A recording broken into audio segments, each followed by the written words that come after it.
The snow fell silently over the town of Evergreens, blanketing its streets and rooftops in a soft white glow, but the beauty of the snowfall was lost on its residents. Evergreens, once known for its dazzling Christmas lights and cheerful carolers, had become a shadow of its former self. The streets were empty, save for a lone figure walking through the snow. The man wore a long coat and a hat pulled low over his face. His steps were steady, purposeful, as though he had a mission only he knew. He passed the unlit Christmas tree in the center of the square, pausing briefly to touch one of its branches. "This town needs a miracle," he muttered under his breath before continuing on. He entered the local diner, a small bell jingling as the door swung open. Inside, a few weary customers sipped their coffee in silence. Behind the counter was Emma, a single mother with tired eyes but a warm smile. She handed a hot chocolate to her son Liam, who sat at a corner table doing his homework. The man sat at the counter,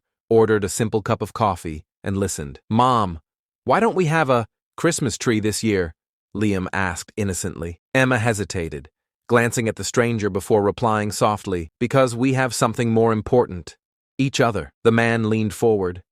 "Do you believe in Christmas miracles?" he asked Emma, his voice low and filled with mystery. She looked at him, surprised. "I believe in working hard and hoping for the best," she replied with a polite smile, unaware that this man's arrival would soon change everything. The town's struggles. Evergreens wasn't always this way. Once it had been a bustling town, its streets filled with laughter and music every Christmas. But economic hardships had drained its lifeblood. Businesses closed, families moved away, and those who stayed struggled to make ends meet. Emma was one of them. After losing her husband in a car accident 3 years ago, she had worked tirelessly to provide for Liam. She worked double shifts at the diner, leaving little time for herself. Her only dream was to give Liam a happy childhood, even if it meant sacrificing her own comfort. Across town, old Joe sat by the roadside, his hands trembling from the cold. He was trying to sell his handmade ornaments, but no one stopped to buy. Each ornament told a story, carved with care and love, but they remained unnoticed, just like Joe himself. At the bakery, Mr. Daniels stared at his empty shelves. He had been the town's favorite baker, but now he could barely afford the ingredients to keep his shop running. "Just one customer," he whispered to himself, but none came. And then there was Ms. Harper, the school teacher who hadn't received a paycheck in months. She stayed because she loved her students, but her spirit was breaking under the weight of unpaid bills and endless worry. The stranger observed it all. He walked through the streets, speaking to the townsfolk, listening to their stories. Something about him felt reassuring, though no one recognized him. The turning point. On Christmas Eve morning, a mysterious invitation appeared on every doorstep. "Join us for a Christmas celebration at the town hall tonight. Let's bring joy back to Evergreens." The townsfolk were puzzled. Who could afford to organize a celebration in such hard times? Some thought it was a cruel joke, but others, desperate for hope, decided to go. Emma hesitated but eventually agreed, wanting to give Liam a night to remember. She convinced old Joe, Mr. Daniels, and Ms. Harper to join her. "If nothing else, we'll have each other," she said. That evening, the town hall was unrecognizable. Lights twinkled on a massive Christmas tree. Tables overflowed with food, and a soft melody of carols filled the air. The townsfolk entered cautiously, their eyes wide with wonder. At the center of it all stood the stranger, his hat still pulled low. He watched as smiles spread across faces that hadn't known joy in years. The big reveal. As the night went on, the stranger stepped onto the stage and removed his hat. Gasps filled the room as the townsfolk realized who he was. "Donald Trump?"